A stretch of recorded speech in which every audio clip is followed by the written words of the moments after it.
Delhi NCR में हवा की क्वालिटी बेहद खराब स्तर पर पहुंच गई है।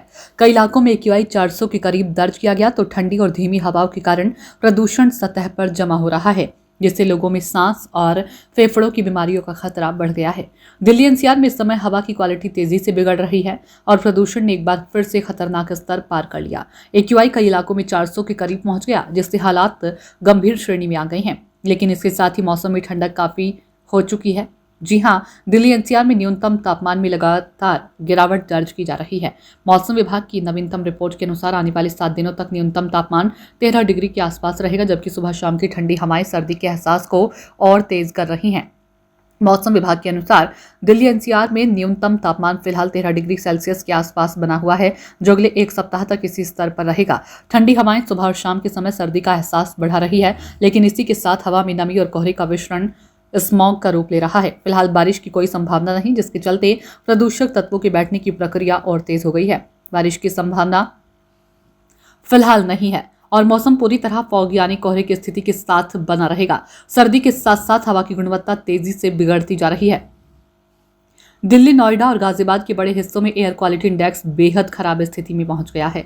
केंद्रीय प्रदूषण नियंत्रण बोर्ड की मॉनिटरिंग के मुताबिक दिल्ली के कई स्टेशनों पर एक्यूआई गंभीर स्तर यानी 350 से 400 के बीच रिकॉर्ड किया गया। अलीपुर में एक्यूआई 355, आनंद विहार में 359, अशोक विहार में 363, बवाना में 403, बुराड़ी में 376 और करनी सिंह शूटिंग रेंज में 342 दर्ज किया गया। इसी तरह नोएडा और गाजियाबाद में भी हवा की स्थिति चिंताजनक बनी हुई है। गाजियाबाद की वसुंधरा में एक्यूआई 368, लोनी में 336, इंदिरापुरम में 271 और संजय नगर में 269 रिकॉर्ड किया गया। तो वहीं नोएडा में सेक्टर 125 में 328, सेक्टर 62 में 323, सेक्टर 1 में 326 और सेक्टर 116 में 333 का स्तर दर्ज किया गया। इन सभी इलाकों की हवा बहुत खराब से गंभीर श्रेणी में पहुंच चुकी है। पर्यावरण विशेषज्ञों के अनुसार तापमान गिरने के कारण हवा भारी हो जाती है और उसकी गति कम हो जाती है। ऐसे में प्रदूषक तत्व ऊपर नहीं जा पाते और जमीन के करीब जमा हो जाते हैं। इस समय दिल्ली एनसीआर में हवा की औसत गति 3 से 5 किलोमीटर प्रति घंटे के बीच है, जो प्रदूषण को फैलाने के लिए पर्याप्त नहीं। इसके अलावा खेतों में पराली जलाने, निर्माण कार्यों और वाहनों से निकलने वाले धुएं ने स्थिति को और गंभीर बना दिया है।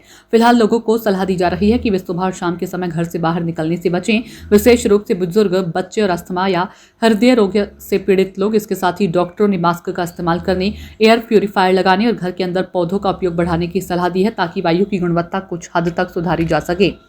दिल्ली सरकार ने भी प्रदूषण को नियंत्रित करने के लिए ग्रेडेड रिस्पॉन्स एक्शन प्लान के तहत कई सख्त उपाय लागू किए हैं। इनमें निर्माण कार्यों पर रोक, डीजल जनरेटर के उपयोग पर प्रतिबंध, पानी का छिड़काव और सड़कों की सफाई बढ़ाना शामिल है। हालांकि विशेषज्ञों का कहना है कि जब तक हवा की गति तेज नहीं होगी या बारिश नहीं होगी, तब तक राहत मिलना मुश्किल है। वर्तमान स्थिति को देखते हुए दिल्ली एनसीआर में प्रदूषण अब एक मौसमी संकट बन चुका है। हर सर्दी में एक्यूआई गंभीर श्रेणी में पहुंच जाता है और हवा जहरीली हो जाती है। यह न सिर्फ लोगों के स्वास्थ्य के लिए बल्कि बच्चों की आने वाली पीढ़ी के लिए भी एक बड़ा खतरा बन गया है। जब तक सख्त कदम नहीं उठाए जाते, तब तक सांस लेना हर सर्दी में और मुश्किल होता जाएगा। दिल्ली एनसीआर के कई इलाकों में एयर क्वालिटी इंडेक्स एक्यूआई 350 से 400 के बीच रिकॉर्ड किया गया, जो गंभीर श्रेणी में आता है। धीमी हवा की गति, तापमान में गिरावट, वाहनों का धुआं, पराली जलाना और निर्माण कार्य प्रदूषण के प्रमुख कारण हैं। बुजुर्ग, बच्चे, अस्थमा और हृदय रोगी लोगों को प्रदूषण से सबसे ज्यादा खतरा होता है। डॉक्टरों ने सुबह शाम बाहर निकलने से बचने, मास्क पहनने, एयर प्यूरिफायर इस्तेमाल करने और घर में पौधे लगाने की सलाह दी है।